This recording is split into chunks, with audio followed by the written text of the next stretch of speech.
All right, welcome to the Middle Seats podcast. I am your host, Generation Offended. Of course, I'm joined by my co-host and complete gentleman, Toler Talks. How's it going, man? I hate it here. Well, we're gonna get into Gen V, but before we get into that, we have our returning guest and our favorite long-form reviewer, Loomar. You excited to get into this, man? Yeah. Love the enthusiasm. All right, guys. So we're going to talk about Gen V season 2. So we'll start with you, Lumar. In comparison to season 1, how do you rank this show? Um, Probably is about the same, maybe is a little bit worse based on a few things, but it's kind of it's bad basically. That's the easiest way to say it. It's just kind of bad. It's not atrociously bad, not compared to season 4 of The Boys, but it's still just bad. Yeah, I would agree with you there. It's not like, yeah, I'd say season 4 of The Boys is probably worse. I think some aspects of the story, perhaps the characters are a bit more redeemable, but I was talking to Toller about this last night, and I think at best the characters are mediocre, and at worst they're just a train wreck. But Toller, you just you just reviewed all 14 episodes in the last couple of days. So how are you feeling about it? Oh, yeah. My brain hurts. Let's just put it that way. And for the folks listening, I guess I'm the biggest nerd of the group, and the reason why I haven't watched Gen V, and I just did it over the last 3 days because Generation Offended hates me so much and told me to, is that I've read all the comics. I don't really believe in original spinoffs because they tend to fuck with the canon and the overall bigger picture. And so yeah, I'm ready to talk about this too. I just you may hear me run out of the room and go throw myself out into the road. So just don't mind me if that happens. Yeah, it's I think like the problem with this show is that it so desperately wants to be a part of the boys. Like it feels like it's like, hey, remember, Homelander and remember Sister Sage and remember this, remember this, but it doesn't really feel like a natural extension of what's going on. Most of the time I just feel like it's riding so much off of its own nostalgia that it doesn't establish itself well enough. And I don't really care about the characters as much. I'm just kind of like hoping for that cameo or yeah, I'm hoping Homelander will come in at any point or Butcher or somebody to kind of save the day. It just that never happens really. Yeah, the Gen V seems to. I thought the first season it was a bit better in terms of having cameos and stuff because a lot of the heroes was just kind of in like promotional material for the university, and then there was a few main characters showing up like Homelander and Butcher. What you call her, Mallory. They all show up in the final episode. So for the most part, it was fine. Really, it was okay. I have noticed with season 2, there's just so many of the characters from from like the main show that just appear in here for seemingly no reason. So like the Deep, he's just returned to lead like a frat boy initiation, and then he's just disappeared again. And Sage shows up, mentions racism in the first 20 seconds of her appearance, and then has sex with the main bad guy, and then that's kind of all she's done at the moment. So, yeah, there's definitely a cameo issue with this season. Well, I Yeah, actually well prefer that uh, they stay away from cameos because if this is an original story, you don't want to drag too much of the big, I guess the big show's characters into this, because like I said, we're going to start messing with canon a lot, something they fucked with pretty badly yesterday, and I'm sure we'll get into that. But I'm not so sold on the cameos. I kind of want to stay away from it. I'm kind of at the halfway mark, so I think you're right. Like having a sequel or like a spin-off show relying on cameos is just guaranteed to fail. You can see that with the How I Met Your Father spin-off show from How I Ugh. Met Your Mother, where it just relied so heavily on like what's Robin up to, what's Ted doing, all that stuff. And it didn't have enough time to really like find its own feet as a television show, and it ultimately got canceled for it. With this show, I feel like that's true because, like I would like to just get into these characters and, find out their story and not really worry about what the deep is doing or whatever. But at the same time, they really want to make it like a part of the what's going on in the Boys season 4 and probably what's going to happen in Boys season 5. Like you have to watch both shows to really get the full picture. So it's like either commit to that or don't do it at all because like if you're gonna like step in halfway and kind of involve these characters in this like side quest shit, the entire show is just gonna feel like a side quest, and that's how it feels most of the time. Like it's not like the stakes are not that high because it's like it won't have that big of effect on what's going on in the wider world. So I think that's a big problem. It feels like a side quest, but the problem is there are a few major things that cross over into the main show and vice versa. So, I just find it funny that kind of in the first season and that the whole point of it was critiquing kind of commercialization and monopolization and this concept of constantly ringing out like this iconic thing so you can make money. And then he did a spin-off show. And you've got to watch that spin-off show to understand bits from the main show, and then you've got to watch the main show again to understand the bits about the spin-off show. And presumably there's going to be something in this season 2 of Gen V that you need to watch to kind of fully get season 5 of The Boys. So it's kind of they really have just kind of become the thing that they were taking the piss out of. And that's kind of the worst thing you can do when you're writing satire and parodies and that. Well, Yeah. Oh man, if we're gonna talk about satire and the boys and the show, I mean that that is a rough topic because I mean a lot of people defend this show and they're like, oh, it's supposed to be satire. You're not supposed to take it that seriously. Blah blah blah. Like satire, I think you need to have a bit more of a genuine take. Like I think the problem with the boys and Gen V when it comes to satire is they don't like the people they're being satirical of when it comes to politics specifically. And I watched an interview of Norm Macdonald recently where he was talking about satire, and he said like if you're going to do an impression of somebody, you have to like that person because people like themselves. If you're doing a satire of somebody and you don't like them, it'll come through in the comedy, and it feels really disingenuous and kind of mean. And I think that's something that the boys and Gen V do in spades. Like we're talking about Sister Sage coming in and uh, calling Einstein a racist. It's like, well, okay. Like you clearly have such a hatred for I would say like white people in general, but clearly right wing people. You see it with like when Marie Moreau kills those Homelander supporter guys in the first episode of the season. It's like so visceral, like the Starlighters are clearly leftists and like they come in and they're all innocent and fine, and then the Homelander guys are just evil and they just punch and try to gang beat Marie Moreau, and she just kills them without any remorse. It's I don't know. It just you can really feel that dislike of that other side in the show, and I think it kind of hurts the script. Well, I'm just going to say kind that of I with. think it's Oh, sorry, you transtastic. go on. No, I'm just saying it's transtastic. Go ahead, Lumar. Well, kind of speaking on that, like one of the most cringe like Reddit dialogue bits they do is I think it's in the second episode or the third episode, and Marie finds out that she's part of this Project Odessa, whatever it's called. Uh, And she's like, I can't be a chosen one. I'm not some baby-faced white man, I can't be a chosen one. And it's like, shut the fuck up. She Like, makes the comparison of Frodo and Neo, which is actually the yeah, same fucking bit of dialogue they did in season 4 of The Boys. Sister Sage says the same thing about. She's like Hollywood's made people fall in love with white boy lone saviors, and then talks about Neo and Frodo, and it's like literally the same joke again, but it's a terrible mhm, bit. It's the worst. well, something I want yeah, to get into about Project Odessa, and this is my biggest gripe, and offended. I sent you a message last night about it.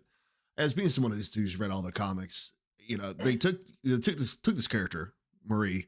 who doesn't exist in them. She's not mentioned a single instance in any of the comics. She doesn't exist. And they put her on the, not saying she's as powerful right now, but potentially her max potential is the same as Homelander. They literally put her on his level. There's one of two. And that has some really big ramifications as far as the bigger story goes. Because the thing about Homelander is what makes him so terrifying is that he has no equal. Nobody can stop him. As a matter of fact, they've already screwed with the canon in the main show to begin with, because originally, and I'll go ahead and spoil this because they've already fucked up the story anyway. Originally, Black Noir was actually a more powerful clone of Homelander, and Black Noir actually kills Homelander. So the only thing that can kill Homelander is himself. Well, not anymore, because now they've created this original character that apparently is just as powerful as he is for whatever fucking reason. So that just pissed me off, because when you have a villain whose whole stigma, the whole reason why he's terrifying, and he's just, this omnipotent is that he has no equal. And the only thing that is keeping him from destroying the entire world at a moment's notice is affirmation and love of everyone else. Well, now you've destroyed that stigma. Now there's someone out there who could be just as powerful as he is. It takes away half the definition of the character. Yeah, that's a running theme going throughout the show. Is I think Eric Kripke, well, he's pretty much said this in interviews I watched when I was researching The Boys season 4. Is like he hates the fact that people like Homelander and praise him, which, I mean, to a degree, it's like, yeah, you shouldn't praise Homelander. He's like a psychopath, but he, like, Kripke himself, like, has this mission of like tearing down Homelander to make him like the least likable person in the show, to make it clear that he's the bad guy. And it's like mostly, I think it comes from the fact that he's like turned Homelander into this political thing. So now if you like Homelander, it's like you like right-wing politics, and Kripke just can't handle that. But yeah, like you said, it's like you've taken away a big part of the character, but like they've made him more stupid. They've made him more like less intimidating because he's constantly compromising all the time, and they've really tried to ruin Homelander as an intimidating antagonist. And I think even by the point of like what's going on in the show right now, by season 4, Homelander just is like a meme. He's such a idiot. He's so stupid. He's so manipulative. Like people can manipulate him so easily now. That he's no longer intimidating. Like season 1, Homelander was like so intimidating. He was so cool. Like he was he was evil. Like he was, like, you don't want to fuck. And like when he walked in the room, like if he was in the scene, like you were like on your toes. Like it's like, oh fuck, somebody might die. But now it's like, but now it's like that's all gone. He's like Homer Simpson. He's gotten more stupid every season, and at this point, he's just a joke. And it really does come from Kripke. He like literally has said that he doesn't like people liking Homelander, and he's like made him a baby. Like, the whole breast milk thing.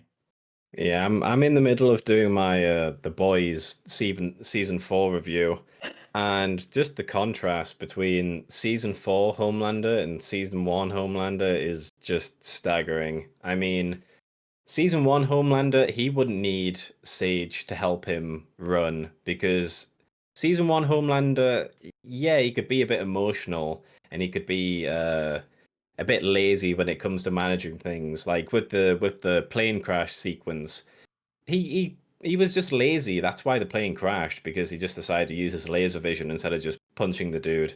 But he could, if you gave him time, he could be crafty. He's the one who managed to create this army of super terrorists around the world that helps get kind of superheroes drafted into the military, which is what Vought and him wanted. He was the guy who got that done. And then season 4 Homelander, he like doesn't even know, he hasn't even bothered to learn basic kind of business terminology and things like that. He just looks at them in disbelief and then just walks away. Like, he was so smart in the first season, and then he's just kind of like a big whiny baby from like midway season 3 onwards, and that's just what we've got to deal with now. So yeah, that's like really true. And he was also the one that found out that the boys were even a problem. Like everyone was underestimating Billy Butcher, and he was like, "No, this guy's a problem. We got to take care of him." He went after them when he was the only one who wanted to go after them when the translucent disappeared, right in season one. Like he was smart enough to do that. But now, yeah, like he sends in season four, he sends like two goons to go kill Butcher even though he considered him such a personal threat that he like faced off against Butcher in season one. So it's like, has he like lost respect for Butcher even though he's only become increasingly more threatening to him? I don't know. It doesn't make any sense. Well, the thing about that is he's also physically less intimidating in season 4 as well. Because, season 1, he can, like, season 1 and 2 especially, he can hear things from miles away and he'll use his X-ray vision and stuff, and he's got super speed and all that. And then season 4, like, that scene where Huey's spying on them in the vents and he's trying to get away from Homelander is one of the most pathetic things I've ever seen. He somehow doesn't hear Huey when he's in the vents, like making noise. He doesn't like smell his sweat until it literally drips on him. And then he's just randomly firing his lasers in the vents instead of using his X-ray vision to kill them. And then when Huey gets out the vents, instead of using his super speed to get to him immediately, he just kind of hovers over to the walkway and then slowly walks to where he thinks Huey is, which gives Huey enough time to get rescued by A-Train, and that's it. Like, it's so pathetic. Well, the show made this problem for themselves. Like, I mean, Homelander from the show to the comics, especially the first two seasons, is pretty much a mirror image. But it's funny you brought that up that offended that people like Homelander, and I don't think it's a matter of liking Homelander, like who he is as a character. I think the show fucked themselves because they put Anthony Starr in that role, and Anthony Starr is fantastic. I love him as an actor. He's very charismatic, even as this like super evil Superman. And so I don't think people like love Homelander or what he stands for, or this authoritarianism or this fascism or whatever the hell. They just like seeing him on screen because Anthony Starr is amazing. And so the show kind of did that to themselves, but instead of kind of riding that out and realizing that they had a really popular character and just kind of doing justice with that, they're like, oh no, you're not liking the right guy. You're not like, you gotta like the people we want you to like. And I just don't know where else that would make sense in doing. Like, imagine a lot of people liked Voldemort in Harry Potter, not because of who he was as a character, but because Ralph Fiennes is a legend. I couldn't imagine neutering Voldemort just so people are like, yeah, no, we don't want you to like him. Like, no, let people like what they want to like and just play into that. That's how you get viewership, dumbasses. Yeah, that's a fair point. Sorry, yeah, I should have clarified. Like, I'm not aware if if Kripke was like had any legitimate people telling him like Homelander was an actually cool guy, or like you said, they probably just admire the character. But again, it's because he's tied him so closely to the U.S. president. I can't say his name because we'll get fucking we're not allowed to. The But Orange Man. the Orange Man, yeah, because he's now tied Homelander to the Orange Man so closely in his like this satirical manner. Uh, he's now made it like so he can't separate the two. So he has to make Homelander stupid, or else you're a fucking right wing fascist. Like that's how he thinks. And if Lumar, I highly recommend you look at the season 4 interviews for the boys because Kripke essentially just spells this all out. He like really hates right wing people, and it's really like it bleeds into the writing really heavily. And you actually, I think it's really enjoyable to see because in the beginning of the season, he's like super confident. He's like doing all these interviews where he's like, yeah, fuck, fuck right wingers, and like we got like a cool show going. We're edgy, we're cool. And then by the end of the season, it had dropped like a huge amount in viewership and stuff. He's like a lot more meek about it. He's like, yeah, we made some mistakes, and it's like this great transition. Uh, because of his own politics, he's essentially fucked his own show. Yeah, I mean, I think another issue that's come around with making Homelander and his fans like a stand-in for right wing is like that's kind of like all they're doing with those characters. So Like that's kind of like the baseline for them. So if you want people to kind of have someone to root for, you got to make sure the other side is like interesting and morally righteous and things like that. And they certainly try and write that way, but they're just very bad at it. So it's you've got Homelander and you've got Starlight. And Ugh. as you say, Homelander, he's played by Anthony Starr and he's very charismatic and that. And then I don't know, but especially in season 4, they make Erin Moriarty play Annie as a really like condescending kind of know-it-all like alpha bitch about stuff. And it's like so at the end of season 4, like the second half of season 4, Huey loses his dad, gets, assaulted in Tech Knight's basement, and then gets unwittingly assaulted again when a shapeshifter kind of pretends to be Annie and has sex without his like knowledge and so technically consent and stuff like that. It's technically rape. It's Yeah, technically and gets then raped. and then Annie just fucking lays into him for all of that. And there's never any scene where she kind of recognizes her wrongdoings and tries to be better. They just kind of push it aside and then she's just with Huey again and everything's fine. It's like you can't have one of your main characters have a go at one of your other main characters for get sexually assaulted and then be confused about why some people just prefer to be on the side of the villain instead of the heroes. Yeah. Like you can't just do that, but that is what they're doing. And yeah, it's really bad, really. That's all I can really say. Well, Well, that's. especially that. Oh, go ahead. Oh, sorry. Well, just to tack on the point, like, especially because Annie, her whole the beginning of her story is that she gets assaulted herself. So, she's a really big, prominent member of the Me Too movement in the show and stuff. And so, her whole backstory or going into the show is just about like, being a victim. And so when somebody, her boyfriend, gets the same treatment, she's like, yeah, whatever, like, and not even, yeah, whatever, but also like fucking mad at him for sleeping with the shapeshifting character, which he didn't know about.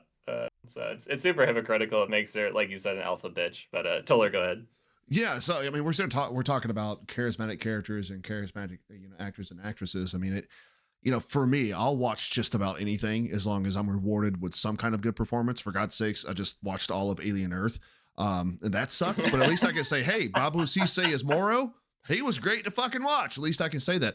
The thing about Gen V is that I don't know if it's just me. I don't give a fuck about any of the heroes. As a matter of fact, I'm probably going to mispronounce his name, as I don't have my laptop next to me. But the gentleman who plays, I think Harry Linklater, they got to play Cypher. I'm rooting for him because he's fantastic. But Marie, Emma, Jordan Lee, they all just suck. Like I don't like the performances. I don't like the characterizations. I don't like any of it. But Cypher, that's who I'm watching for. Anytime he is on screen, it's just fucking. I love it. I love it. I totally agree. Cypher is certainly the best character, like by far the best character. He's got the most interesting aspect because I mean he's kind of mysterious, but he's played really well by I'm looking at his name Hamish Linklater. Hamish Linklater. Thank you. Um, Thank you. yeah, and yeah, he steals the show. Every scene he's in is a lot more enjoyable. But yeah, you're right. Like Marie Moreau, like not terrible, but like very underwhelming protagonist, like very forgettable. Yeah, I unlike you guys, I did not catch up on the first season of Gen V to watch season 2. I just like continued watching it. But a huge problem with TV nowadays is that there's a 2-year gap. So like I Oh, watched the show when it came out, and now it's like not, and it's not a great show, so it's very forgettable. And like there's so many side characters and like subplots and stuff that they're continuing on with that I'm just like, yeah, I don't really remember any of this stuff happening or didn't really care about it. And now like, you're left with Emma, Marie, and Jordan and Kate as the main characters because, the guy who played Andre, Chance Perdomo, he passed away. So now you're left with the 4 female cast members Oh, sorry, and Derek Liu, who plays the male Jordan. Well, I mean, like, out of And those, they're like not. those four, though, like the most interesting one out of the four, I would only say there's three main characters. I'd say Kate is more background to the other three, but out of those four, Kate is the most interesting, and she gets the least amount of screen time. Yeah, definitely. Kate is definitely the most interesting. But also got like totally fucked this season. Like, what is her character arc? She ended last season starting a massacre. And then this season, she's like, I'm with you guys again. It's like I'm the good guy, and she's like, they made me do so many evil things. It's like, bitch, you fucking just told one of the most sadistic, like one of the most fucking mentally ill people to drop all of his emotions and murder people at your command. Like you're not a good person either. You didn't get like that's not in run with her character at all. That's not in line with anything. Yeah, I mean, based on like just not on this season, because obviously we need to watch the rest of the episodes just to kind of see where they're going to take these characters. But from the season one part of the show, the only characters that kind of remain consistent and kind of have an arc is Sam and Jordan, and then everyone else, their morals and what they want and all of that, it's just kind of all over the place. Like at the end of season one, I feel like you were supposed to be sympathetic towards Kate for wanting to have wanting to have soup rights and liberate the woods and things like that. But she comes across as such a fucking psychopath that you can't really do that with her. And you've got people on the other side who are supposed to be paragons of, morality, who are really just flawed people. So yeah, it's to be honest, the only characters that I really like have been the villains, to be honest. I know she doesn't get remembered as much, but I think Shetty from the first season was a decently sinister villain who had a sympathetic backstory and little bits under the armor that were, emotionally weak, and she opened up and things like that. And obviously, this new villain Cypher, I'm really interested in seeing like what he's doing, and he's a blast to watch on screen. Everyone else, I don't know, they're either okay or they're just I don't really like them.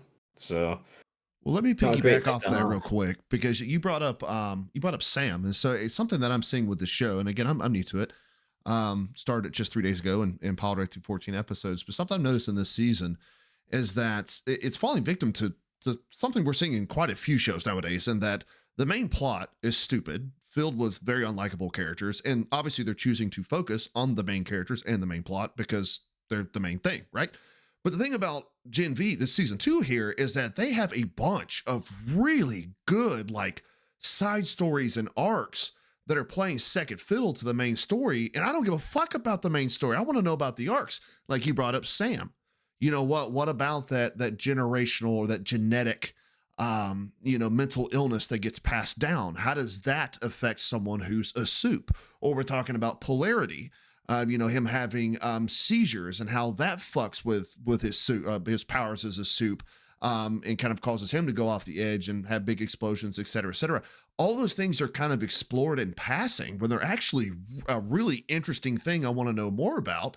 But the show keeps bringing us back to the center with Marie, Emma, and Jordan, and it's like you guys have so much in the background back there that I'm sure plenty of viewers like to know more about, but you're too busy trying to do what the fuck you want to do.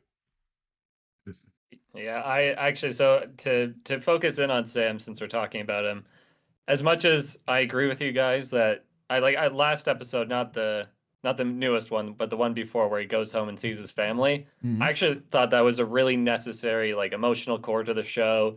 It got me like reinvested in these characters a bit because they're all so shallow and like very weird, like all over the place emotions. But his plot with his family was great. I like that. Agreed. But Yeah. okay, but now going into this new episode, so we get the scene between Emma and Sam. They're finally, reunited and have a moment alone to talk about what happened. And a lot's happened since they last really saw each other, right? Because at the end of season one, Kate tells him to like, stop feeling things and start killing people. And he breaks up with her and then goes and murders a bunch of people. Um, So in this episode, Sam says, I want to take full responsibility for what I did. And then Emma says, yeah, you can't blame Kate or anyone else. You chose to do those things.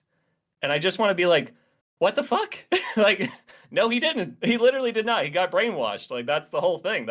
It's her fault. Like, she's downstairs. You can go talk to her about it. She said, stop feeling things. Go kill people. Like, that's not, he didn't want to do that. It's not his responsibility. And they're acting like, it's like the show is acting like it's Sam's fault. Like, he had something to do with this, while ignoring the fact that Kate's been mind fucking him for a season and a half, and nobody's really talking about it. Like, and because they don't want to demonize Kate anymore, they want to make her a victim. They can't address what she did last season because it's so fucked up. Like, it's so evil that, like, realistically nobody should ever forgive her for what she did. But nobody's like, everyone talks about how, she started the whole massacre thing, but like on a much more personal level to their group, she took away one of the members and did it like for malicious reasons and like brainwashed him for a while, and nobody is talking about it. It drives me up the wall. What do you Well, guys I think mean, about it? in terms of like you're talking there about Sam being brainwashed and that, and now he's being told to take responsibility for his actions. If they went with like the only time we saw him kind of do any of that, like willingly do any of that, was at the end of season 1, because at the end of season 1 he's like feeling guilty about stuff and he asks Kate to take away his emotions. If they went from that to telling him to take responsibility in this season, I could kind of understand that. But I think it's in episode 2. He's like going to Kate and he's talking about how guilty he feels and what they've done to their friends and that.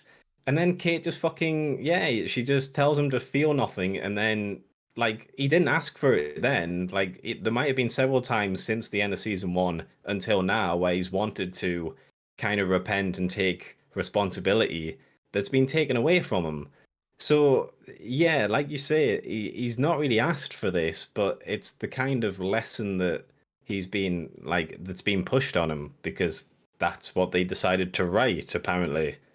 Um, Yeah, well, like yeah, the sorry I didn't mean to interrupt you, but yeah, so like you said, he didn't ask for any of this, and suddenly they're now talking about how his mental health is a lot better. Like, he's like, yeah, I'm doing a lot better now and stuff. And it's like, why is he doing better now when he should be at his worst, right? Like, he's now been more mentally fucked with than he ever has before.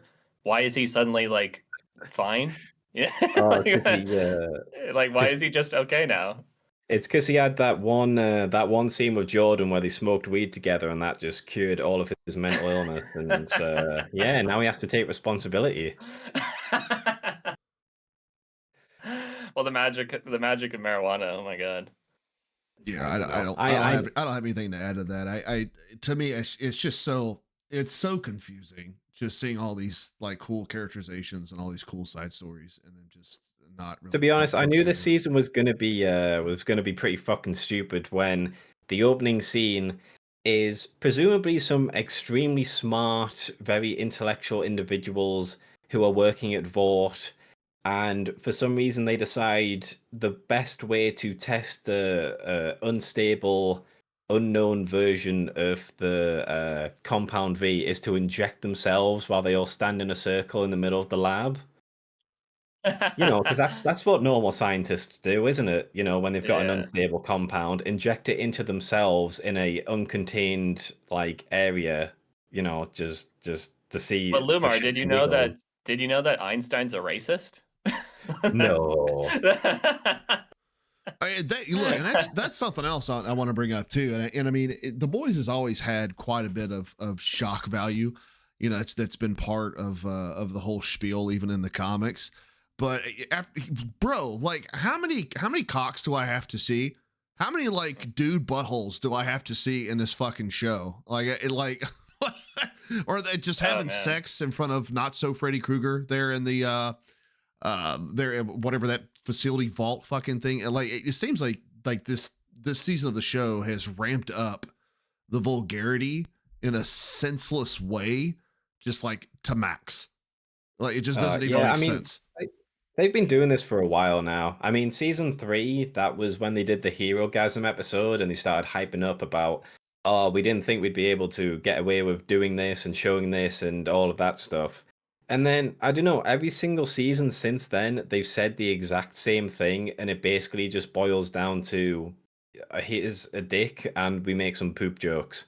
Even now for season 5, there's been a news statement from Jensen Ackles saying, "Oh, I walked onto set and then I had to walk off because I wasn't prepared for it." And they're trying to use that to hype up how like disgusting and gory and stuff it's going to be. But it's just going to be either someone getting killed in a gory way or it's going to be nudity, and that's it. It's just what you expect now. They're not going to do some deeply emotional psychological thing that's really going to resonate with people. It's just going to be like the blandest like joke or the most like over the top death you can think of, and that's it really. That's all Well, they do now. They just hype that up. well, the thing is too, like this whole, and this is going to come off kind of weird, but just figure where I'm going from. Like Hero Gasm, that was an actual part of the comic series. I'm okay with that, right? Like I'm okay with the vulgarity of it all.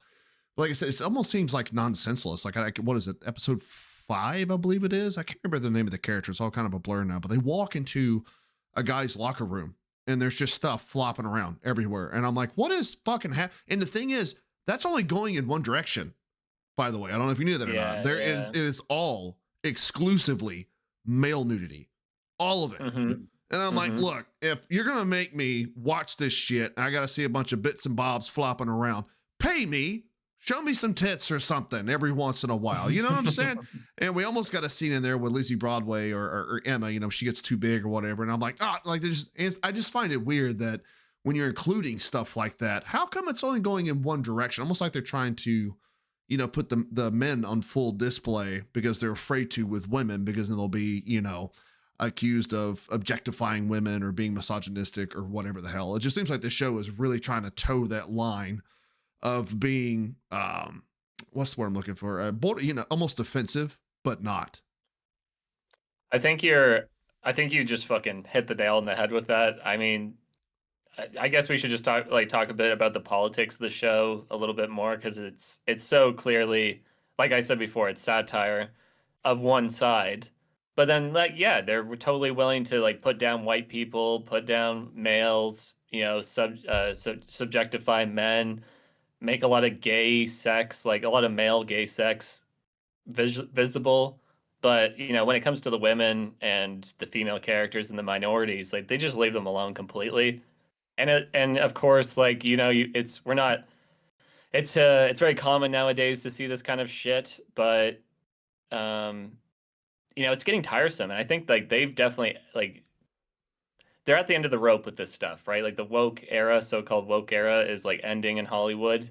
And to keep doing stuff like this is just played out. Like, stop beating us over the head with your politics. Stop putting down the people who watch this fucking show. Like, three of us are the people who watch, like, we're the kind of people who watch this show, and they keep attacking the audience. Like, Einstein was a racist. Oh, here's some gay sex. Here's a big fucking dick. It's like, guys, like, chill out, right? And like you said, it's really cheap and stupid. I don't like it either. Well, I want to Well, ask the most important question before Lumar goes off, is I want Lumar to answer it. So, Marie, Okay. right? Marie is in love with Jordan. So, is Marie straight or is she a lesbian? These are the questions that bi. need to be answered. Yeah. She's bi, right? That'd be bisexual. Yeah. Hesitantly bi, I guess. I don't know. I mean, in the first season, they talked about how she like preferred him being in like the male form, and then in this one, she's fine kissing Jordan as a female, but they don't really acknowledge anything to do with that. I don't know. It's a bit of a mess with that one, but yeah, I was just gonna say that with Sage is a perfect example of the kind of double standard that they have when it comes to critiquing the kind of right wing kind of influences and critiquing left wing, because there's so much stuff surrounding Sage where another villain will say something and she'll immediately play the race card, and I think we're supposed to be siding with her for that. even though a lot of the dialogue doesn't really sound like they're trying to be racist towards her. We're just supposed to take her word that they are being racist, and she's calling them out for it. And then she will constantly be calling people cracker. And it's like, Yes. so when there's racism directed towards the black character, that's bad. You're not allowed to do that. These people are bad characters. But when you've got the black person directing racism to the other people, that's fine. That's just funny. That's comedy. You know, it's like pick a lane. Either racism is bad or racism is good, but don't have a character that invokes such a double standard for it. Also, Yeah, while it's being the smartest person on the fucking planet, why is she so race obsessed? Like, smart people don't talk about race this much. Like, she's supposedly like miles ahead of everyone, right? Like, she's like so smart that nobody can compete. Yet she's constantly talking about the color of people's skin. Like, I want to say 90% of her scenes, she brings up race at least once. mm, yeah. Well, I mean, at least once per episode with her in it. Yeah, 100%. That's true. Yeah, I mean, she talks. Yeah, it's incessant. I mean, the whole. I know you haven't watched it, Toller, but like her whole backstory is that she's obviously a genius, and when she was a child, her grandmother got cancer, and she talks about this, the situation to Newman in season 4, and she says she came up with a cure in 2 days, and then presented it to. Well, she calls them crackers, like the scientists, I guess, and says like I have a cure for my grandmother, but they laugh her off and don't give it to her. And so her grandmother dies because of racism, I guess. That's the accusation, even though she's a child. But it still kind of like dulls the mind because, of course, even in that situation, she could have cured her grandmother on her own, right? I'm assuming it's something you inject into her. Like, why couldn't she just give her grandmother the medicine that she created? Why did it have to be the scientist? If she's smart enough to create a cancer curing, antidote. How did she just not inject her grandmother with it? Well, for the record, she's the reason why I didn't watch season 4. I know about the events. I know what happens in season 4. I know the deviations from the source material. I know about Joe Kessler. And I know about Firecracker. I know about all that. But she's the reason why I didn't watch season 4, because she is a character that was created for the show. She is not one goddamn time is she mentioned in any of the comics. So once I heard how overbearing and just stupid and nonsensical her character was, I'm like, I'm not watching this shit. I'm just not going to do it. So I just kept reading the synopsis and figured out, what they did with it, this, that, and the other, just so I could be knowledgeable on it. But yeah, I haven't watched a single minute of season 4.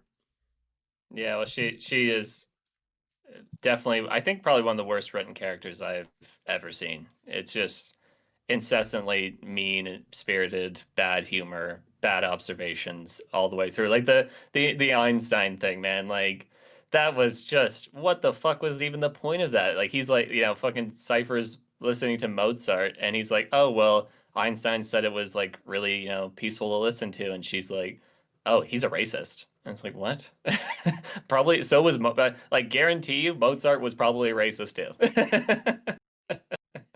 Yeah, like what's the point of bringing that up? Can you imagine actually like talking to somebody like this all the time? Like imagine if you're just like reading a book and they're like, "Oh, that person was sexist." It's like, "Thanks." Yeah, okay. Let's downplay everything else. I mean, Einstein had a massive hand in ending the Second World War, but yeah, let's focus on the fact maybe he didn't like Chinese people. Yeah, okay, all right. Yeah, I try to look into like what he said exactly. I didn't really get that far into it because I was curious. I was like, where is this even coming from? And I guess in some of his journals, I didn't look into it fully, but apparently he just like mocked Chinese people in one of his journals. And yeah, so I don't know if how deep the racism thing went, but even the fuck it, like what is the point of bringing that up? Like again, like it was nothing to do with anything besides to be like, ooh, edgy observation, like fucking like you said earlier. It's just Reddit humor. Yeah. This show, man.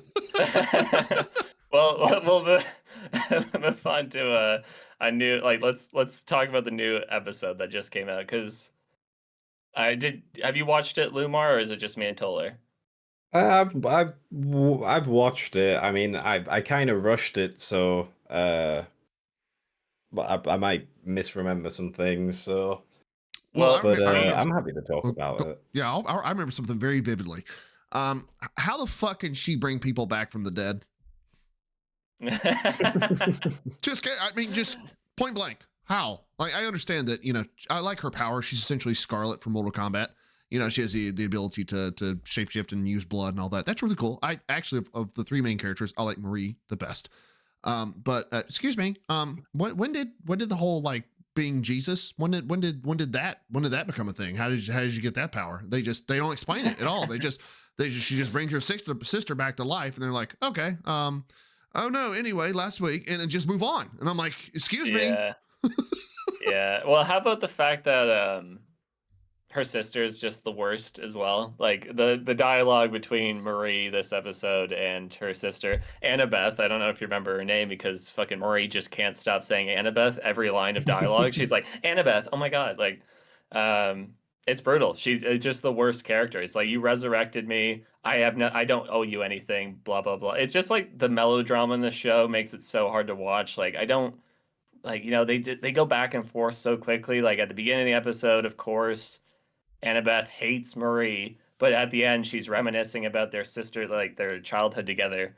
It's just like, come on, man! Like just drop the whole speech shit. Like you ruined my life stuff. Like get that into one scene and then drive it home and then have like a meaningful resolution. Don't go back on it the very next scene. Yeah, to be honest, Marie, I don't know. I think out of her, Jordan, and Emma, I'd say she's probably my least favorite because I find her incredibly bland. Most of her personality just revolves around trying to find her sister. And yeah, the power levels for her just like in the first season, she joins Godolkin, and the most she can really do is just manipulate her blood to, use as whips and stuff like that. And then she can somehow, like, in a similar scene, one of the other members accidentally slices a woman's throat, and she just knows instantly how to put the blood back in the body and keep the person alive. And then in a later episode, out of nowhere, she can just burst people's body parts. Like she just learns how to do that in a second. And then at the end, she learns how to get an entire battlefield of blood and like throw that. And then in this one, she fails moving a bag of blood without exploding it. And then she gets a pep talk. And then she can instantly move 19 bags of blood without Uh, them exploding onto the table. And it's like, right, where are we going from here? And then she starts moving a goat, and then it explodes. And then the next time we see her use her blood powers is on Jordan, and she makes sure that they stay alive without us seeing her try again doing that exercise. And yeah, and then here she just resurrect people. And it's I'm like sure. you I'm sure can't that just won't. I'm sure that won't have any repercussions on the terms of consequences of death or anything in this show. That's Like, what I've been saying. like, The yeah, ramifications, the bigger story. yeah, well, yeah. it's like she's had these powers at the start of season one. She's had them for 6 years, 7 years, something like that. And she just, over the course of this short span of time, she just learns how to do all of this new stuff on a dime that she somehow never thought to do or try when she was younger. Like, you're telling me it took her until seeing this woman get her throat sliced open to try and see if she can manipulate other people's blood? That's something she's just learning she could possibly do now, and she succeeds on her first try. And now she can just resurrect people. Yeah, Yeah, you're Like, right. it's the Ray Palpatine effect, as I refuse to call her Ray Mhm. Skywalker. It's a Ray Palpatine effect, in that her only fault, her only flaw is that she doesn't realize her true potential, and which was what really pissed me off about putting her on the same level as Homelander, because Homelander, you look at his childhood. I mean, how he was raised, borderline tortured, tested on, shunned, didn't have a mother's love, nothing. I mean, this guy was pretty much abused his entire childhood, which formulated him as a person and his personality, and helped him hone his powers and realize who he truly was. I mean, he was quite literally just shut in a dark room for a decade and decade plus. and that's how he learned all these things. The only thing Marie has to do is just, I don't know, figure it out. And it's like, what? Like, how are, like, on a characterization level, how are you putting these two heroes on the same platform? It's so unrewarding. Oh man, I didn't even think about it that way. That's actually so fucking true. Yeah, Yeah, that's a well, really good point. another thing about Homelander is obviously, like you say, he was made in this room. Like he was designed to be the best soup they could possibly make.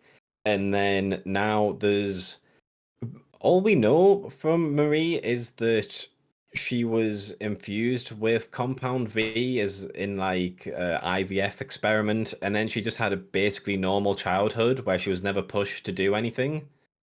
So like yeah, you're comparing something that was genetically bred and indoctrinated and trained for nearly 2 decades of his life to someone who, hasn't really had any like other scientific stuff done to her from what we can tell. And she had a relatively normal childhood, and then she didn't really do anything with her powers. And then she came to university and she's just become this master at them. It is very weird to put her on the same level as Homelander. Now you see why I'm pissed off. That is like you guys blew my mind with the whole. Yeah, I didn't even think about the whole. Yeah, Homelander totally like has earned his level of power in his backstory. Marie has definitely not done that. I mean, yeah, she killed her own parents or whatever. It's tragic. I mean, it's a classic hero story, but it's nothing compared to being tortured for your entire childhood to get that level of power.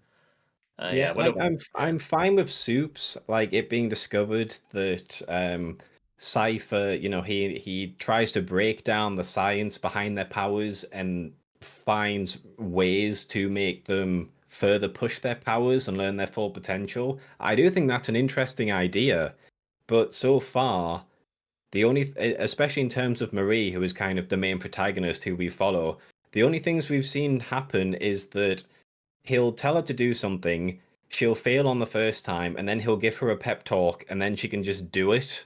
Mhm. And you know, you can't go from one extreme of completely failing to the other extreme of succeeding with like no repercussions whatsoever, you know? But that's just what they've done with Marie. And like I say, her main personality is just find my sister. So she's basically, yeah, she's just a Mary Sue. That's all there is to her really. So as bland as kind of Emma can be at times, I still think that Marie is like the worst of the three because she's just a bland Mary Sue. That's a fair characterization. I want to shift topics because I don't know if you guys have heard this theory. I put it in my last video as to like who Cypher actually is. It's decently interesting, and I got kind of like hinted to it when I was like reading up on the character, and someone mentioned like, oh, Cypher is. I don't know. Do you guys want to hear a theory? That's a little fun to say Go something kind ahead. of I'm positive. I'm here Say for it. something kind Go of ahead, positive yeah. about the show. It actually makes it a little bit more interesting. Is that Cypher is actually Godolkin, and Godolkin is like mind controlling Cypher because Cypher is essentially just like a human, A and puppet. Cypher's a puppet. Yeah, he's puppeting Cypher's body and using him as like a conduit essentially. And Yeah, Godolkin that's kind of what is I was yeah, thinking. Yeah, like because that's why the he burnt guy is Godolkin, and he's controlling the Cipher body. yeah, and so that would make sense because he has powers but doesn't have any V, and so it would make sense if Godolkin was a soup before he got burned up and now uses like a human as his conduit, and that's how he controls people, and that's why he has like really high pain tolerance is because he's also always in pain, but it's also not even his body. See, And that yeah. itself opens up some ramifications because I mean we have to think about proximity here if we're going to break this down on a molecular level because I can get behind the theory. That sounds fun. That sounds like be a pretty genius storytelling, but it's the little details. So while I don't know why I'm drawing a blank here. Why when the dean is in his own home, it would make sense that Godolkin could could control him. But how close to the home is the school? Are we talking about a soup that can control another human from 5, 10, 15, 20, 25 miles away? I mean, we're talking that's a power level we've never seen in the boys. That's something that if you can control someone from that far, that well, that's someone that could also rival Homelander. As a matter of fact, if Godolkin ever got a hold of Homelander, that would be a big issue. So even that theory can cause some widespread ramifications to the bigger story. Yeah, well, I totally agree with you. I think um, if I were to defend the theory, not that I'd really defend this show, is that it seems like he can only control soups for a short period of time, but he can control humans perhaps for longer. So Okay. like when he's controlling Jordan, it seems to take it really like it takes it out of him. But because if this guy he's using as Cypher is just a human, it seems like he might be able to do it longer. But yeah, you're right about proximity. I mean, the powers are so inconsistently used and poorly mismanaged throughout the show. It's kind of hard to like it would the plot would cease to function because for example, right? At the beginning of the season, we have the main characters are locked up in the prison, and Kate is working for Cypher and Vought. So if I was Vought and I was letting these people out for no reason, I don't even know why they did it in the first place, but let's just say they want to do it, so whatever. You get Kate to brainwash them, like before they take the cuffs off, be like, "You're gonna obey Vought," and then like just keep doing that over and over again, and even employ Jordan and Emma to come help find Marie, and then mind wipe Marie, and then you just keep doing that over and over again. But because the characters, can't implement their powers the way they should, Kate then goes after Marie on her own, and then gets brain fucked in the first episode, and it's just a way for them to fuck with Kate's powers because she's so overpowered.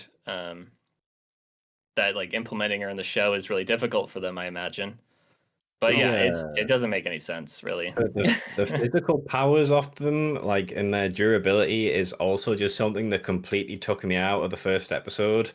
So it's like when Jordan's getting dragged to go towards the van, it's like we've seen in the previous season, Jordan can go toe to toe with some of the strongest soups, and even if they don't win, they can still put up a strong resistance against them.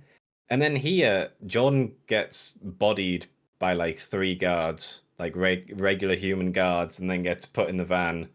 And Yeah. like Marie comes across that gang of Homelander supporters Oh picking on the yeah. Starlighters, Oh, you and mean the we've seen that she exclusively can, white males? Yeah, those yeah, people. Yeah. and we've seen that she can also take hits from soups. At the end of the in the final episode of season 1, she fought Maverick, the invisible guy. She fought against him, and she was capable of like picking up the helicopter blade to use as a bat and things like that. So she's pretty strong. And then just this normal group of humans just like beat the shit out of her. And for some reason, she's using her like blade whip thing again instead of just like using blood to like cause them to have a panic attack or a heart attack or something instead. Like she gets the shit beaten out of her for no reason, basically, and I don't know Yeah. why they did that. Yeah, you're totally right. They give her a really bad lip bleed, and then she uses that blood to attack one of the guys. But yeah, she tanks a fucking laser beam from Homelander. Why is that even piercing her skin? She should be totally way tougher than the man. And also the whole scene where this guy just flat out punches her in the face with like very little provocation. It was just wild. Hey, what they're trying to do is they're trying to say, "Hey guys, see, she's not a Mary Sue. She can be beaten. She can bleed. See." Yeah, but it doesn't make any sense because yeah, like they pointed out in the end of season 1 where they're like, you took a laser beam from Homelander. And it's like, well, then she shouldn't be fucking bleeding at all if some dude punches. She shouldn't even react. It should break his fucking hand. Right, right. Well, that theory, going back to that theory though, just as we were talking about everything else and the power leveling and all that, I'm sitting here thinking about it, and I do like what you said. I just have a feeling, just like with everything else in this show, they're gonna find a way to fuck it up.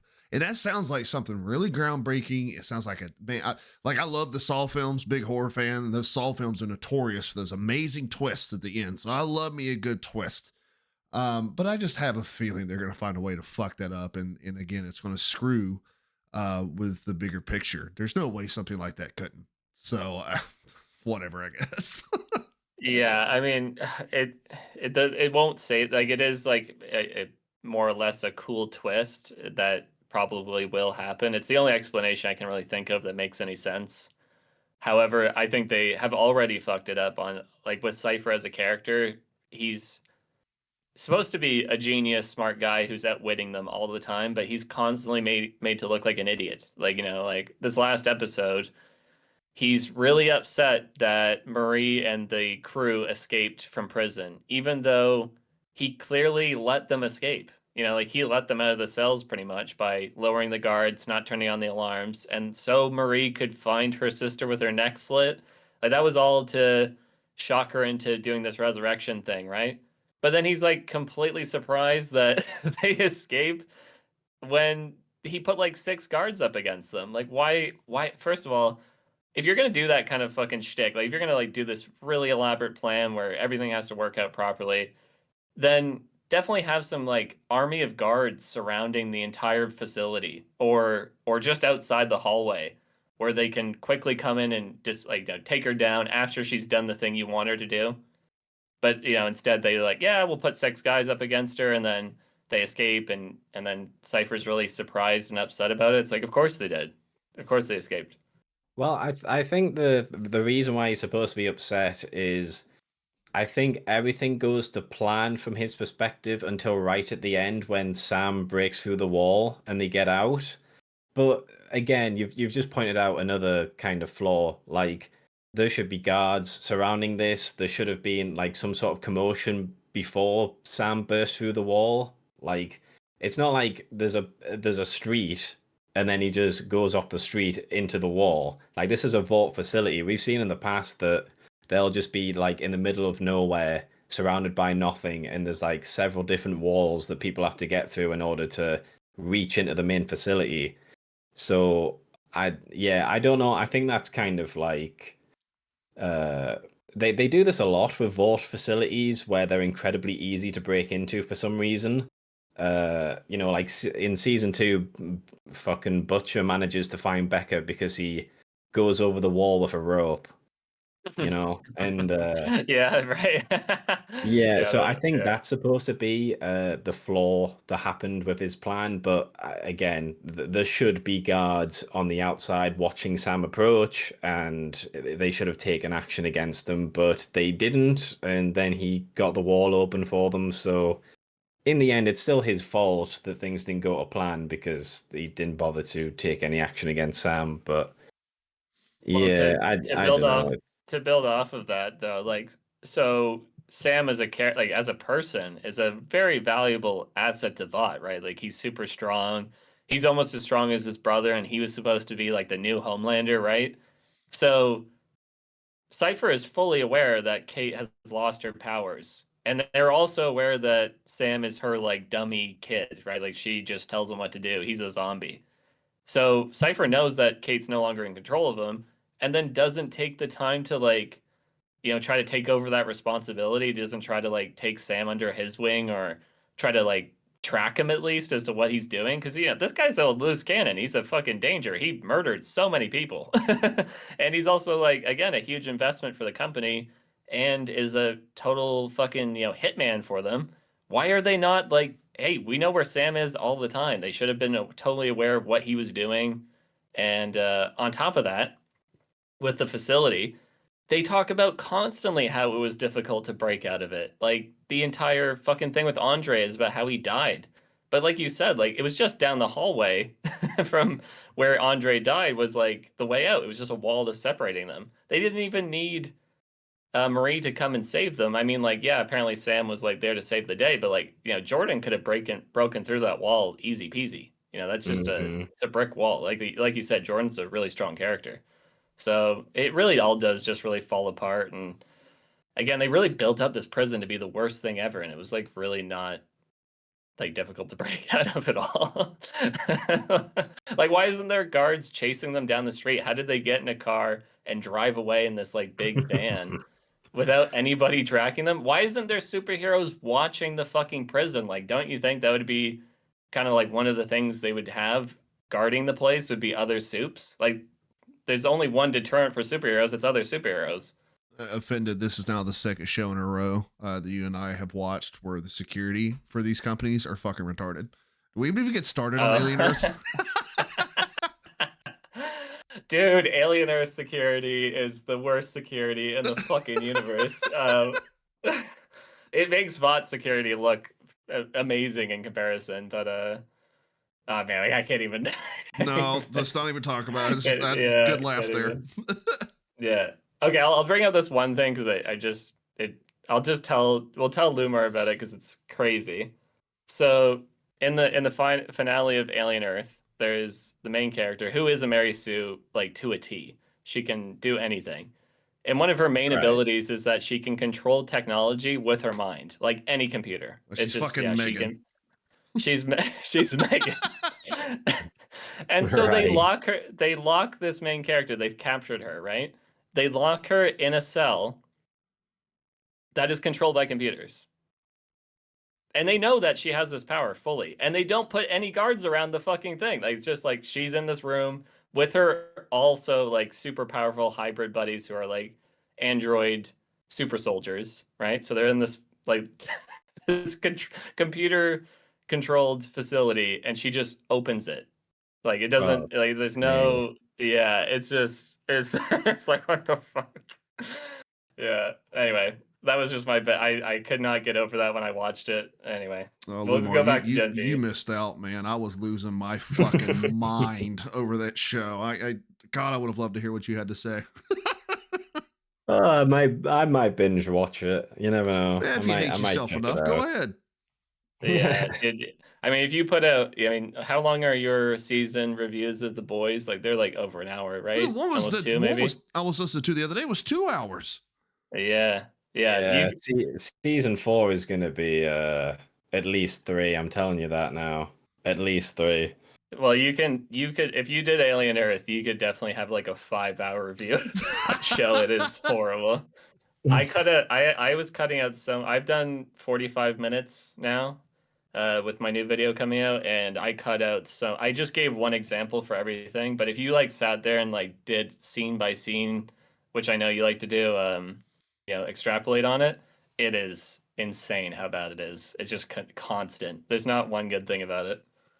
To be honest, I've had to do a similar thing with the later seasons of The Boys, because like if I included all the bad dialogue and all the Reddit references and all the cringy political stuff that keeps happening in every single scene, my season 3 review probably would have been like 8 hours, and my season 4 review would like I'd have to split it into like 2 10-hour parts. So I totally get being overwhelmed by bad shit, because that's basically what I've had to do for season 4. Yeah. That is a really bad season as well. Yeah. That was a really bad season. Yep, Yeah. they were constantly trying to look politically savvy and stuff, and then the second that something happened to Trump, they immediately changed the title of their last episode because apparently they weren't so proud of their politics anymore. Yeah, well, that's the thing about these satirical bits, right? Where it's like you're not South Park, right? Like this show is not going to age the same way. Like South Park is they literally the thing is that the reason I'm comparing to South Park is that Kripke thinks that The Boys is like South Park. That's what he says in one of his interviews for season 4. He's like, "We're like South Park," and it's like, "No, you're not." And the show is going to age horribly, and it did last season because Toler, I'm not sure if you're aware, but I think they make one of the episodes like a reference to a presidential assassination because one of the characters is trying to kill the president. Oh, And that's fun. that episode, yeah, and that episode aired right when our the Orange Man got shot at. So they had to change the whole. The episode was called Assassination Run.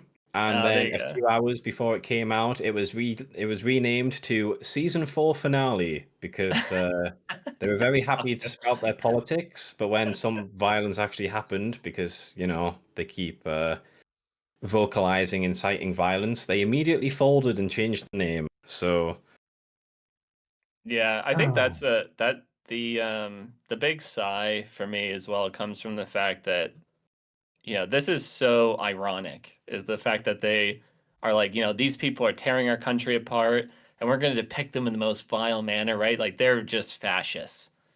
But in doing so, you're just inciting a lot of hatred and like you're trying to stir the pot. You're trying to make other people look bad and you're not trying to reach across the table and make anything better. You're trying to make it worse. And so I have no respect for that kind of like observation. Like if that's your take, you're just going to make things worse and make people hate each other more and demonize people. Like that's just so stupid. But then to accuse them of it as well, like it's just such a slap in the face. Like you're like, oh my god, what the fuck? Well, when it comes to stuff like this, I mean, the boys, even in the comics, was about sensationalism and the over politicization of things, and but there's still a good way to go about it. Like I think season one did a great job, and that yes, there was politics, yes, there was some social issues, but it was mostly background noise, and it was done in a very satirical way. And then on top of that, this is the most important part: they were taking shots at both sides,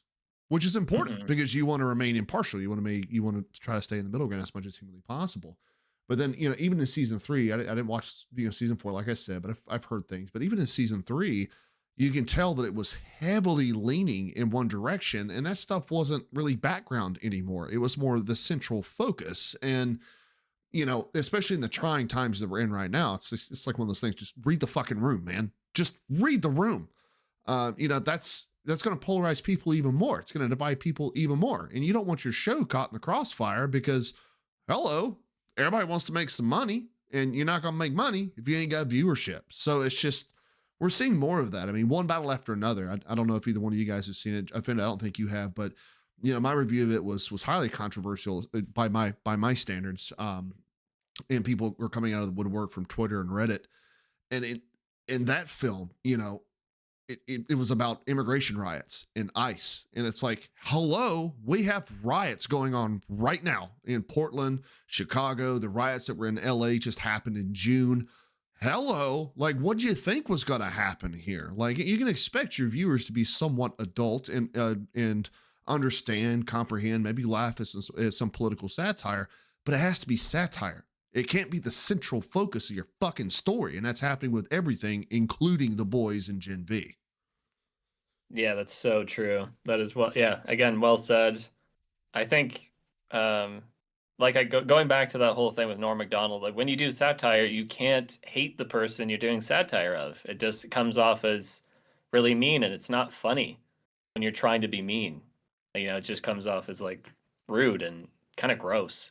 And I think that's Kripke to a T with the writing of both these shows. I mean, it's so over the top all the time, with the constant putting down of one side and elevating the other. And and I'm pretty open minded. Like Toller, you said as well. Like we're as long as the story's good, as long as the characters are interesting, I'm there. I'm invested. I don't care how diverse this whole cast is. Right? Like you got a Jordan who's I guess trans. I don't know, whatever you want to call him. He's literally both genders, and he's Asian or she's Asian, and then you got a black lead, and you got mostly a female cast, and pretty much none of them are white except for Emma. And I'm totally fine with that. I don't care. I would not even bring it up, but they keep bringing it up. They keep talking about the race. They keep talking about this group of people, and it's like, man, it's not interesting. It's not cool. It's not funny. It's not the story. When you make it the story, it lessens the entirety of the show. And you think they would learn this lesson after so many years of failed TV shows, failed movies. Like, fuck me, just leave it alone. Like, if you have such over the top, slap in the face politics, like you're not going to do well. Yeah, well, I mean, I think the reason why the reason why everything's just so kind of bland when it comes to political side of stuff is that season one, the main kind of critiques and the main thing it was going after was kind of corporate greed and monopolization and stuff, and how both sides of the political spectrum fit into that. So Vought, like the reason why they're evil isn't because they're right wing Trump fans or whatever. It's because they just kind of want to corrupt both sides to get the most money. So they'll happily talk about how inclusive they are, and then A Train, because he's the only openly black member of the seven, he's getting less revenue compared to the others. And that's just a small bit of dialogue that happens, and it's never really pressed upon. But, you know, it's a subtle bit of like a critique on how left wing politics is applied to kind of this monopolization. And then they'll go to kind of religious festivals and they'll try and scam people by selling Vought Bibles and Vought kind of like preaching ceremonies and stuff like that to try and get money from the right wing side of things. And then by, you know, season 3, it's just right bad.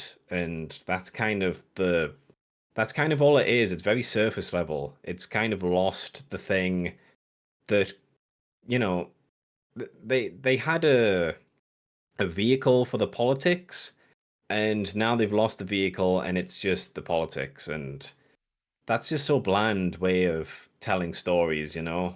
Right. And I mean, I think that a sign of intelligent writing is being, able to incorporate these very inflammatory ideas or very inflammatory situations, especially in the modern day, and being able to incorporate it in a very subtle way. Like you just said, like I think what you just said was perfect. When they're talking about how A Train gets paid less, that was something that was said in passing. It wasn't focused on, but they said it. We heard it. We knew what they meant by it, and then we just moved on.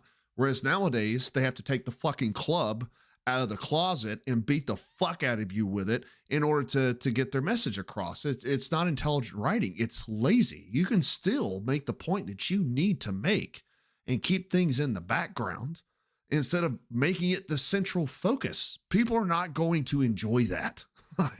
I would much rather them say something that I have to think about that makes me engage with the show, as opposed to just taking out a big can of red paint and painting it on the fucking wall. Well, hey, totally. You didn't think about this though. Einstein was a racist. Right, like I'm gonna have my heyday as a comic fan. Like I was talking to my community yesterday about it. I'm thinking about watching season 4, and I'm gonna make an entire video just absolutely tearing Sister Sage's a new asshole. But she just, even the slight bit I got of her in Gen V, I'm like, oh god, I'm gonna hate this person. Like, that is like what you see in Gen V is just how she is throughout season 4. It's really really grueling. She doesn't need to be that way. She's not even a real character. She's not the books.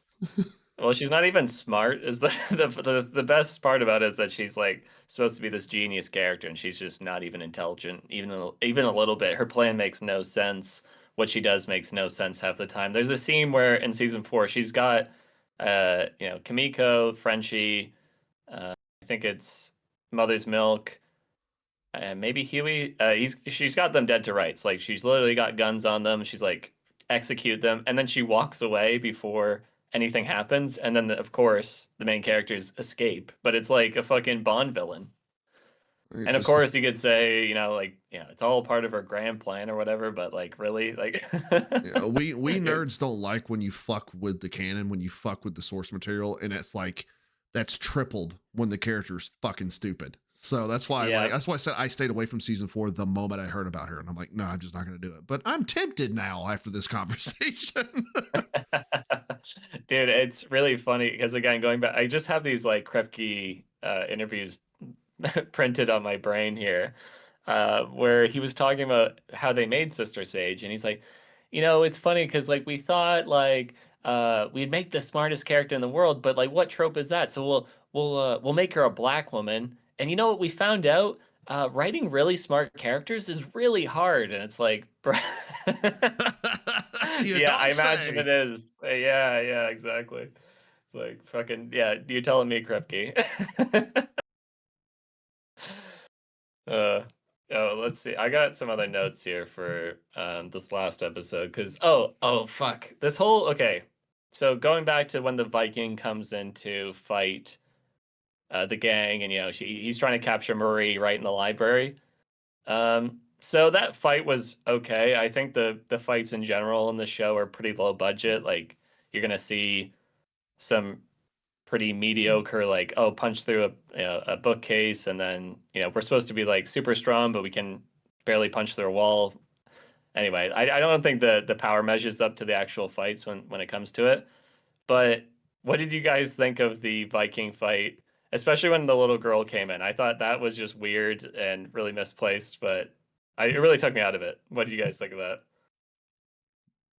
that? I don't know. I mean, I think you've I think you made a good point on the fact that the fight scenes are just kind of mediocre. Hmm.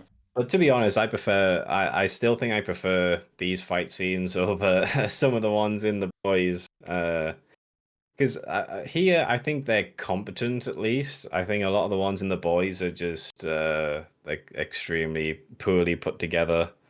Um, yeah, that Viking guy, he really does. He's supposed to be like this big unstoppable glacier thing, but he's not really that intimidating. Just everyone else is usually incompetent around him. Yeah, well, I thought it was really weird. So he throws Marie outside and then tanks Jordan. And then so it's just Marie and him are about to face off. But Marie does nothing to attack him, right? It's just this kind of weird standoff where she doesn't do anything. And then Newman's daughter shows up and is like weirdly distracting. Like I don't understand why this Viking guy like takes so much time out of his fight to talk to this little girl. Like he's about to like he knows Marie's dangerous. Like she almost beat him before. But he's like completely willing to drop his guard to like have this really close conversation to this little girl, and then she of course kills him. But the whole scene was really weirdly done. Like there's a huge gap in between when he hits Jordan and then Marie doesn't do anything. Like there's this it's really bad editing, I think. I think they just didn't know what to do with it because they probably can't afford the budget for Marie to do too much to him, I guess. I'm not really sure. Yeah, I didn't mind the fight as much. Which, by the way, that guy's name is Vicor. I know that's like it's just so brilliant. Just really rolling out the creativity with the fucking name on that guy. I didn't necessarily mind it too much. I don't know. Like I'm one of those people that if I'm watching shit like this, the fight scenes, no matter how stupid they are just a guilty pleasure of mine because I just like watching big superpowered things beat the fuck out of other superpowered things. But seeing Newman's daughter, I think what stood out most to me about that, you're right, him just standing there and being like, who the fuck are you? That's kind of stupid. But can we talk about the casting for her daughter? They look like daughter and mother. I thought they did really good with her as far as that goes. But I don't know. I'm not going to be erring on your side of this because no matter how stupid the fights are, I'll take any fights. Like I take a lot of pleasure in just watching superpowered people be. For God's sakes, I loved Godzilla versus Kong. Okay, that was pretty much a WWE match between fucking two Goliath monsters. Like that kind of stuff. Yeah, it's popcorn. I can guilty pleasure of mine. Whatever. Fair. I think it just yeah, there was just some I think there's like smaller things. Like I'm being kind of nitpicky, but it did bother me when Jordan gets tanked by the hammer, and then Marie just doesn't really care about it. She's just like, she doesn't even react. She really just looks at Jordan and then doesn't even look really that concerned, and then looks back at the Viking guy, Vikor, sorry. And it's just, I don't know, there's this real disconnect between what was happening to the characters and how they were reacting, especially when they got outside. But yeah, like you said, we'll take some fights so we can get them. I think the budget just ends up showing at those points. It just looks pretty cheap. To be fair, they do make Zoe extremely overpowered for a little girl. Like like in this episode she kills Vicor by fucking ripping his face off with her tentacles basically. And it's like I don't know, I expected something, yeah, I guess maybe it was a budget thing, but I expected him to put up a bit more for fight, even if he's gonna die.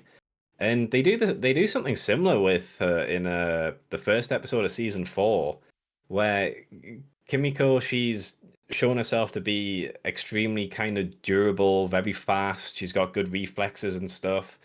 And in that first episode, she also loses to Zoe for some reason.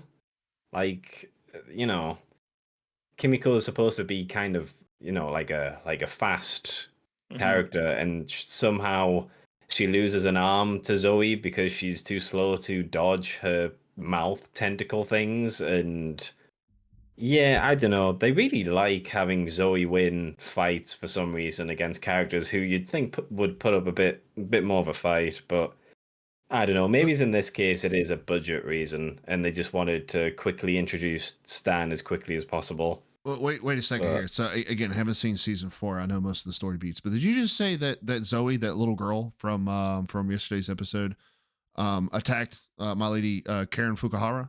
Is that what you're telling me? Yeah. Got I one of fucking her hate that little arms. girl. Now I agree with you 100% offended. That scene was stupid. Fuck that little girl. Yeah, well, I mean, we all like Kamiko. Oh man, I actually just remembered Frenchie and Kamiko's relationship for a second in season 4. That was a hard one to watch. Remember that thing that we did in season 3? Let's just do that again for this season. Yeah. But not only okay, so totally. Do you know much about Frenchie's romance with Kamiko in season 4? I mean, it's in a portion of it's in the comics, so yes.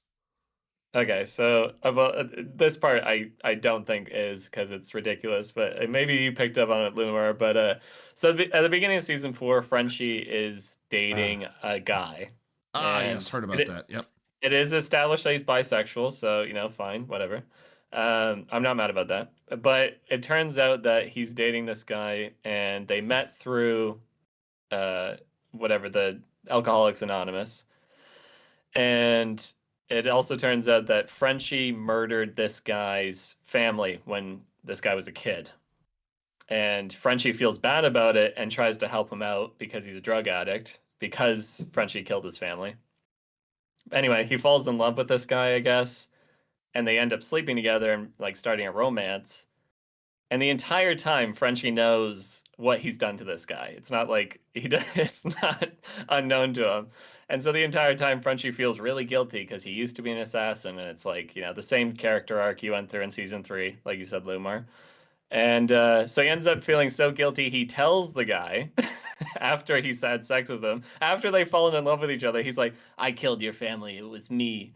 And then the guy is brokenhearted, beats the shit out of Frenchie. Frenchie then goes on to be a really sad piece of shit for the rest of the season until Kamiko and him fall in love with each other and they end up together. Well, so that's two sins right there, because Frenchie in the comics isn't gay.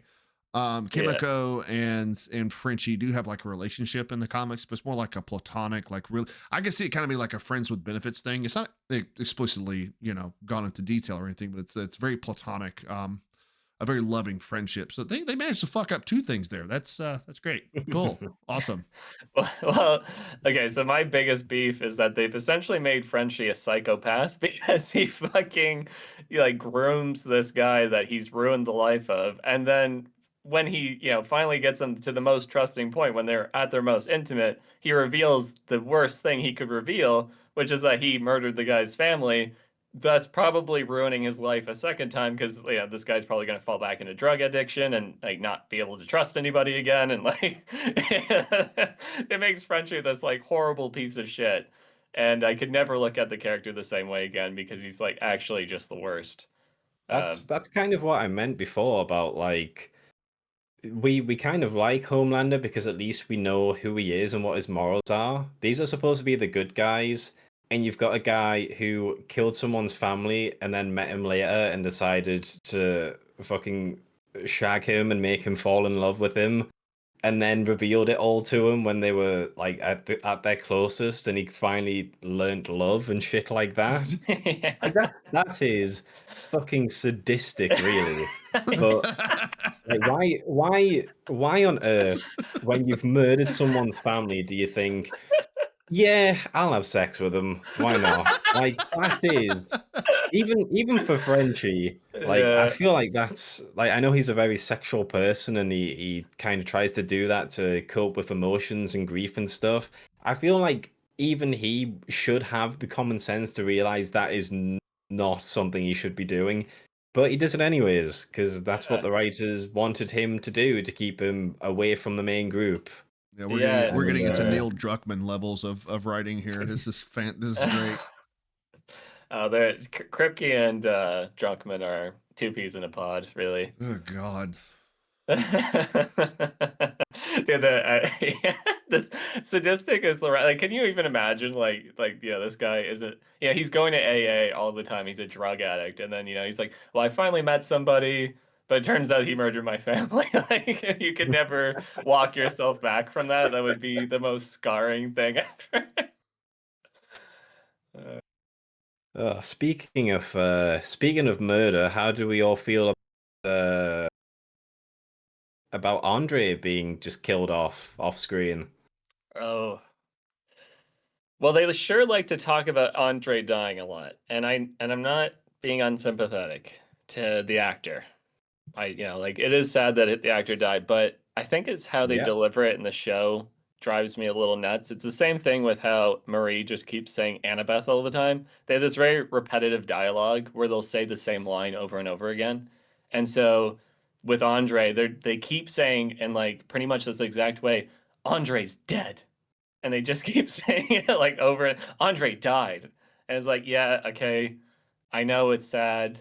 I haven't watched this show in 2 years though. I wasn't that connected to the character at this point, and you keep talking about it, and you won't stop talking about it. So please stop talking about it. Like, you know what I mean? Like, I get it. It's a big traumatic thing for the show, but I think we talked about this in our last podcast, Lumar, where you were going on about recasting actors versus killing them off because the actor died, and I Hmm. think that's an interesting dilemma. In this case scenario, they should have just kept Andre on as another actor, in my opinion, because I think the show's lacking from his presence. I don't think the main characters, like we've gone on about, are that interesting.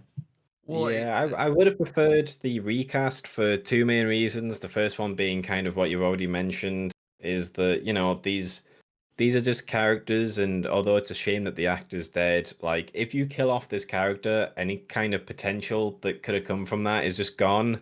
It's like the biggest issue I had with the second Black Panther film. Like people liked T'Challa and people wanted to see more of him, especially now that Wakanda was kind of opening its borders and going out into the world. Like what other heroes might you come across? What other villains might Wakanda face? Stuff like that. But then he just killed him off and gave it all to his sister, and like they're very hesitant about having T'Challa in stuff anymore, like especially being voiced. So that's one of the issues. And the second issue for this season is like the actor died. I think it was a week before the script readings was due. So he died pretty late when pretty much all of the plot points were already solidified and they were giving them out to cast members and stuff. So when you've made a last minute change that severe where you've got to go through 7 and a bit hours worth of TV and kind of rewrite everything, because remember, all of this production is still happening. At this point they were getting the sets ready and they were, getting the costume designs ready and things like that, and then he unfortunately passed away. So all of that stuff like has to happen. So I feel like one of the reasons why so much of this seems very lackluster is because they've had to rewrite the plot like very hastily to make up for his absence. And as we can probably all agree, this season isn't doing particularly well when it comes to kind of trying to be a coherent story. And yeah, I feel like if you just recast him, that would have saved a lot of headache for the people involved. But well, yeah, even the route that they did take, and I can't believe I'm getting ready to say the following statement. I think one of the good things that Wakanda Forever did, even though I'm in agreement with you that you should recast, is that there was that moment of levity in the very beginning of the film, where T'Challa was ill, and black female tech genius number 1732 was going to take over, for him. But those scenes still had quite a bit of emotional weight to them. We understood that Chadwick Boseman was no longer with us, and so that particular portion, a very small portion of the film, it had some weight to it. I think Gen V should have done the same thing. That if your decision was going to be okay, we're moving on without this character, you have to have a moment of levity in there. You got to have something in there that has some weight instead of doing like what Offended's talking about, where they're just like, oh yeah, he's dead. Yeah. Anyway, so yeah, Andre's dead. He died, and he's going to remain dead, and then they just move on. It's like the fuck, like. You're just going to put for chance, at the beginning or the end of the episode. And it's like, no, why don't you do his character a little bit of justice? Put a scene in there where we have a little bit of emotional weight, a little bit of, make it a little heartfelt, and then move on instead of treating it almost borderline like it's a fucking joke. Can you imagine like Fast and Furious 7 if like they didn't get his brothers to stand in for him and finish doing his scenes and he was just like absent from half of the film for no reason? Like Paul, like that'd be weird. Like that's a very good point. Yeah, like I don't know. It's it's just not really a thing I like seeing in media, seeing just people confuse the characters with the actors and that, and yeah. I think you're right pretty much across the board with that, because again, like with the whole rewrite thing, like we talked about how they escaped from that prison. They made Andre's death such a big part of the show, and it really added to the intimidation of where they were coming from with like this prison, right? Like, oh my God, Andre died trying to leave. But then they leave and it's really easy. So right, they're just undermining. It's a joke. Yeah, that's another thing. It's like, oh, he died because he overexerted himself trying to open a door and that killed him. And then at the end of season 1, we see him guide a giant, a fucking helicopter out the air and safely land it on the ground. But a door is what killed him, It's, I don't know. It's right. Kind of funny. I'm just of the mind that, what happened, I can't remember his last name, Chance.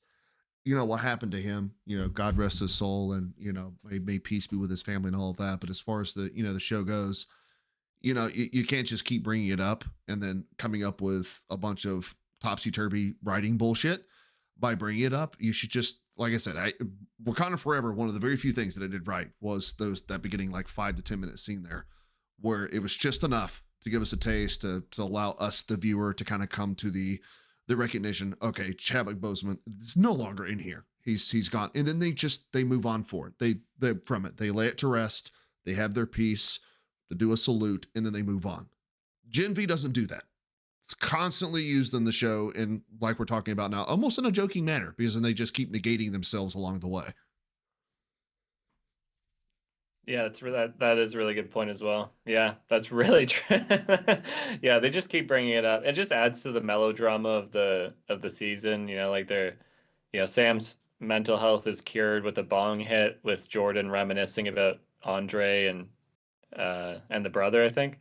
But it's just, yeah, it overall lessens the show, especially in the story department. Like, you can definitely feel Andre's presence missing from the story. Like, it seems like they try to get the dad to make up for it, but he just does not have the same character presence that Andre did.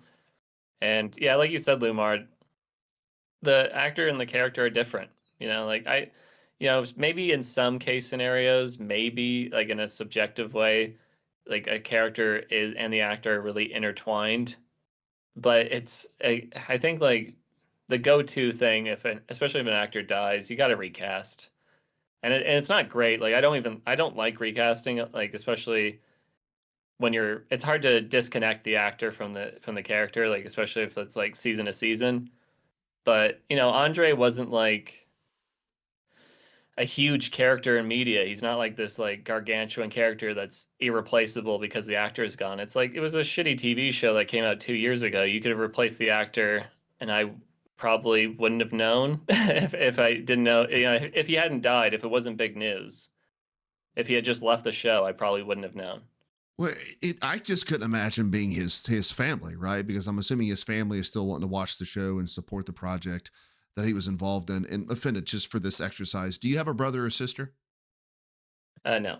Okay, good. I don't want to wish anything on anybody. So just imagine the way they're doing this right now with the show and constantly bringing up that he's not around and negating, and just kind of being contradictory to themselves. Imagine if I called your brother died. Let's say your brother died, and I called you every single week and I said, "Hey, by the way, offended. You know your brother died." Click.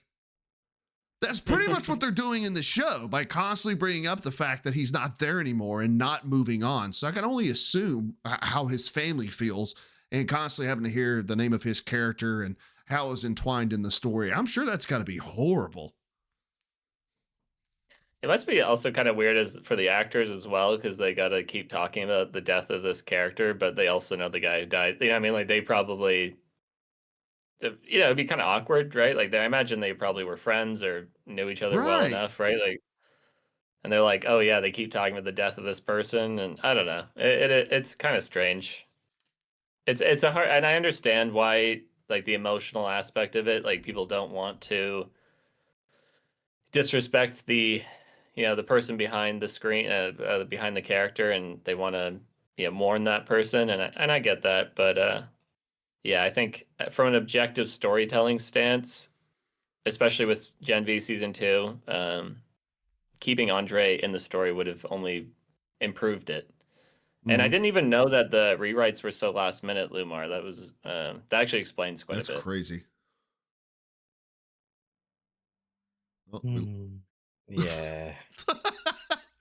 I think Lumar just about had it with this. Well, Ah. I think I've beat my Gen V complaints into the ground. How about you guys? Yeah, pretty much. I mean, we've talked about the power scaling and how everyone's just kind of all over the place, and yeah, I think we've talked about everything that's been revealed to us so far. I think there'll be a bit of juicy stuff, obviously ramping up towards the season finale, and we can talk about that at when it comes out. But for the moment, it's just kind of people uh, bumbling around, and Cypher's got some sort of master plan going on, and that's about all that's really happened, really. Yeah, yeah. It's the last episode ended with Marie walking away. It looks like to go confront Cypher on her own with Kate in tow. So I Y- imagine.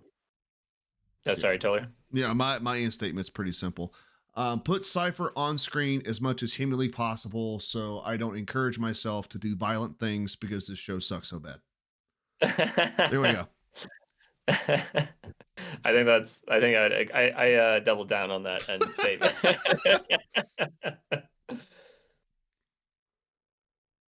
All right. Well, I mean, if you guys want to wrap it up here, I think I've made my points. I would definitely like to come back for a discussion at the end of the season, because it'd be interesting to see if this theory's right. Maybe the story improves somehow.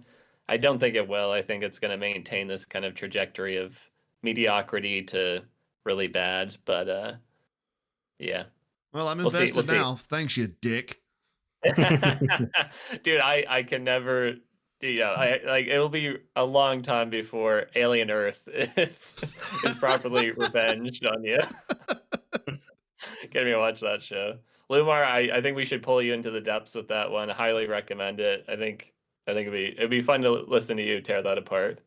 But I Yeah, don't I'll dude, like during Christmas, like a happy time of the year when everyone's like out and having fun. We just need you to drag your morale as low as humanly possible. I'll give it a shot. I mean, my morale's pretty low anyways, because like I say, I'm writing my season 4 of the boys review, so I'll and now obviously I've had season 2 of Gen V, so yeah, my morale's already pretty low, but I'll see if I can find some slot to binge watch it, and yeah, I'll get back to you on how terrible that is. Yeah, all right. Well, you'll probably curse our names when you get into it, but all right, guys. Well, thank you all for listening, and we will be back with another episode of this, I imagine, when the season wraps up. So until then, we'll be thinking of how bad this show is. Keep me in your prayers or whatever you do. Thank you.